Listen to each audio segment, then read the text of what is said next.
It is believed that the crannogmen of the Neck are capable of a kind of magic long forgotten. Reclusive in the extreme, rarely leaving the swamplands that divide the north from the south. They're said to be small in stature, perhaps even related to the children of the forest.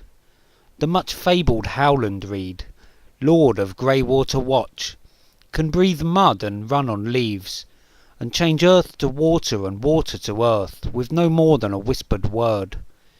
He can talk to trees and weave words, and make castles appear and disappear, or so claims his daughter Mira. But what of his son Jojen Reed? What unique magical talents does the frail little grandfather possess, if any? It is given to us on several occasions that Jojen has green dreams, prophetic visions of the future, but having read the books, we should have learnt by now that the author's gifts are not always as they seem. We may never find out for certain of the truth, for some truths are too deeply entwined in lies, but closer inspection of Jojen and his unusual ability can certainly cast a doubt upon this generally accepted fact of his telling of events that are yet to pass. Delving deeper into Mira's claims of her father Howland Reed being able to breathe mud and change earth to water and so on, again we may never learn the truth. But interestingly, in A Storm of Swords, Bran 1, when Jojen is trying to explain to Bran about his green dreams, he says this to Mira: "The gods give many gifts, Bran. My sister is a hunter. It is given to her to run swiftly, and to stand so still she seems to vanish. She has sharp ears, keen eyes, a steady hand with net and spear. She can breathe mud and fly through trees." We know that Mira has no magical abilities, and yet Jojen says that she can breathe mud, which is what Mira claims her father can do. So it seems to pertain to being a colloquial expression rather than a literal description, much like the Northerners saying that Lyanna Stark was half horse. Lyanna wasn't a centaur, she was just good at horse riding. Being able to breathe mud is more than likely just a saying that the crannogmen use to describe someone who excels at fieldcraft. And so if Howland Reed has no magical abilities, and Mira Reed has no magical abilities, then how is it that Jojen Reed has the foresight of the ancient and powerful Greenseers? I'm not convinced that he does, and neither is his sister, it seems. In A Clash of Kings, Bran 4, Mira says to Bran, "My brother has the green dreams. He dreams things that haven't happened, but sometimes they do."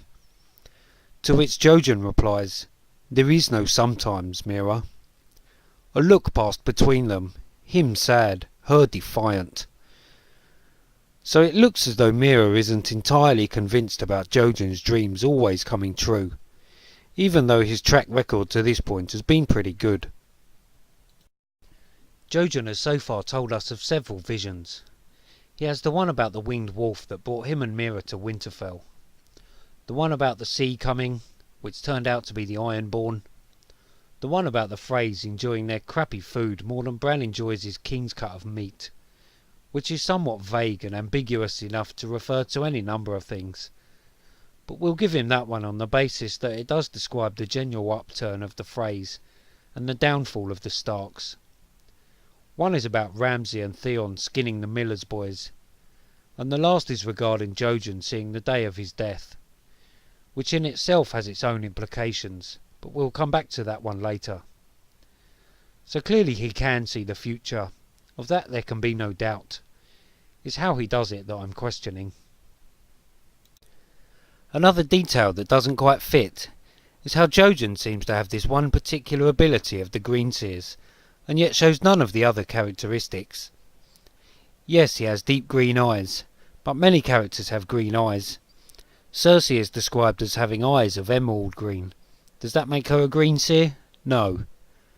Magic in Westeros may be mystical, but it's not without a certain structure, as given to us in A Dance with Dragons, Bran 3, when the three-eyed crow tells Bran, "Only one man in 1,000 is born a skin changer, and only one skin changer in 1,000 can be a Greenseer.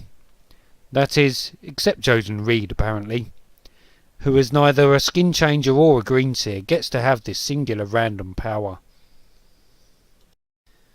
So it would seem that there is no hereditary magical ability in the Reed family, and Jojen having this power doesn't seem to fit on the structure of how magic actually works. And so with these facts established, the answer to how he sees the future is quite simple. Jojen doesn't have green dreams. The visions are given to him by a third party. When thinking about who might be sending them and how, the obvious answer is the three-eyed crow, but that's not necessarily as certain as it might seem. There are others who could implant visions into Jojen's mind, such as Quaith or Marwyn using their glass candles, even the Great Other. Or it could be as it seems, and Brindon the three-eyed crow mushroom-faced Rivers did send them. But something about that theory doesn't quite add up. A couple of things, in fact. Firstly, the visions that Jojen receives don't actually lead him to the cave of the three-eyed crow. In fact, most of them don't help anyone in any way whatsoever. The first one about the winged wolf leads Jojen and Mira to Winterfell. No problems there, that's a useful vision which results in a direct effect. The next one, however, about the Ironborn coming to Winterfell, does nothing for no one. The castle still gets taken, Bran and Rickon are still taken captive, and it's mostly Osha that helps them to escape. Jojen's foresight of the events doesn't seem to have any effect or consequence on the situation, so what's the point? The vision about who enjoys what food is too vague to tell anyone anything. I'm sure George had some deep underlying significance in mind when he wrote it, or maybe it's something that is yet to come to light. But if Bran doesn't know what it means, and Jojen doesn't know what it means, and we the readers can only speculate, then again, it's not really having any impact or consequence on proceedings. And it certainly doesn't lead Bran to the cave of the three-eyed crow. There's another vision about Reek peeling Bran's face with a knife, but it turns out that it's not Reek but Ramsay and Theon, and it's not Bran but the Miller's boys. Either way, again it made no difference to how the events transpired. The vision showing Jojen the day that he dies is a strange one. Why show him that? On the one hand, it does remove any fear he might have had about the journey, as he's convinced that he won't die on the way. Possibly until he returns to Greywater Watch, it's implied. But then, as we've just established, the other visions aren't telling him to go on a journey. So what's the point of giving him courage to go on a journey that you don't tell him to take? And on the other hand, whilst giving him this courage, it's still telling him that he's going to die fairly soon. It's not like he sees himself dying when he's an old man, surrounded by grandkids. So it's hard to see what's to be achieved by showing him his own death. Again, this may be something that comes to light later on. And talking of Jojen's death, let's address a popular theory which is based on evidence that's simply wrong, or weak at best. And that's the theory of Jojen paste. I may not have seen all the videos pertaining to this subject, but the ones I have seen all suggest that Jojen goes mysteriously missing, and then Bran is given the bowl of stewed weirwood seeds with red veins that look like blood. But that's not how it happens. There's no suggestion of Jojen going missing in the days and weeks prior to this event, only Mira getting worried about how depressed and despondent Jojen is becoming, though that's probably because he knows he's going to die soon. Bran has his first lesson in entering weirwood.net, and that 2 minutes of doing nothing tires out old Mushroom Face, who goes back to sleep straight afterwards, and Bran returns to his cave to tell Mira and Jojen about his lesson, but they're not there, so presumably they're together somewhere, probably exploring the caves. Bran then goes to sleep and has his last bunch of visions, and that's the end of his story so far. I'm not seeing any reason to suspect that Jojen's dead. Based on the evidence, it could just as well be Mira paste. The red veins in the shoot are a little contentious, I suppose, but again, it's not exactly convincing evidence. But I digress. Back to the topic in hand.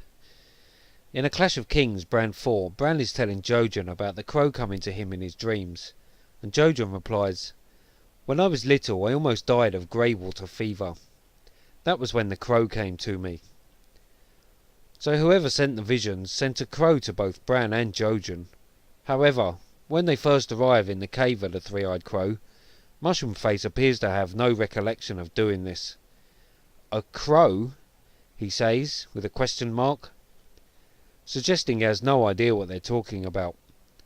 But then in A Dance with Dragons, Bran 3, he explicitly remembers his family, and all the times he tried to contact them, which must have been at least 4 or 5 decades earlier than either Jojen or Bran having their respective crow visions.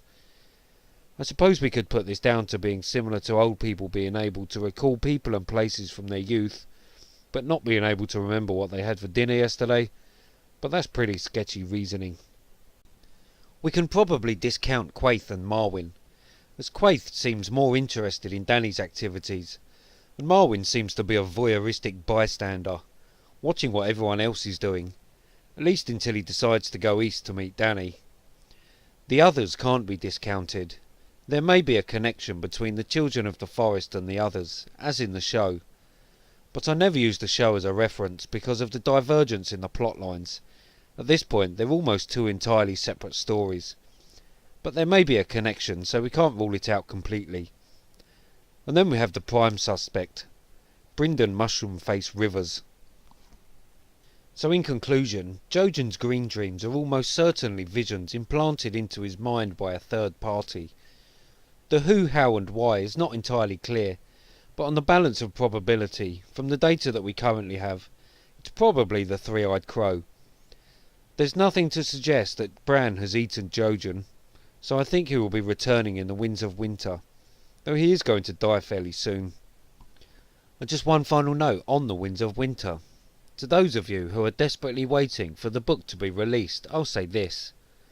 I've been reading these books over and over for years, and I'm still piecing together the details of each scene and every character, uncovering new layers of symbolism and references to other works every time, learning something new with each and every reread.